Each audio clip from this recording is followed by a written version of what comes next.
साथीहरू नमस्कार। तपाईलाई म यतिखेर यो समुद्रको किनारबाट दृश्य क्यामेरामा कैद गर्दैछु।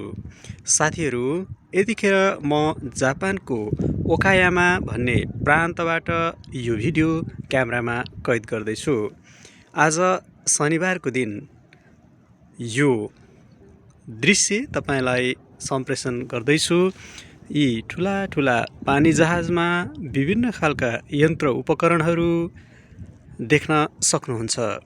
यो सामुद्रिक सुन्दरता तपाईलाई कस्तो लागिरहेको छ? कृपया तपाईलाई लागेको क्रिया प्रतिक्रिया कमेन्ट गर्न नभुल्नुहोला। साथै यो दृश्यमा तपाईले राम्रा पक्षहरू पाउनुभयो भने यो भिडियोलाई सेयर गर्न पनि नभुल्नुहोला। यहाँ तपाईले समुद्रको बीचमा विभिन्न टापुहरू पनि निहाल्न सक्नुहुनेछ। यो जुन बीचमा देख्नुभएको कालो वस्तु टापु हो। त्यो टापुमा निकै नै घना जङ्गल यहाँबाट देख्न सक्छौं। यो यहाँबाट हेर्दा एउटा ढुङ्गो जस्तो देखिए तापनि यहाँ निकै ठुलो जङ्गल रहेको छ।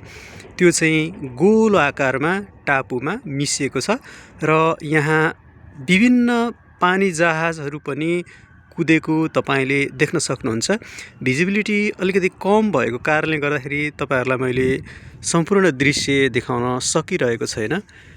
यो पानी जहाजहरू यतातिर एउटा रातो पानी जहाज आइराखेको अवस्था छ। यो विभिन्न रमाइलो दृश्य तपाईले हेरेर पक्कै पनि अगाउनु भएको छैन भन्ने मलाई अनुभूति भएको छ। दर्शकवृन्द, तपाईलाई कस्तो अनुभूति भइराखेको छ? आफूलाई लागेको क्रिया तथा प्रतिक्रियाहरू कमेन्ट गर्न नभुल्नुहोला भन्दै यो भिडियोबाट म जित बहादुर खड्का बिदा माग्न चाहन्छु।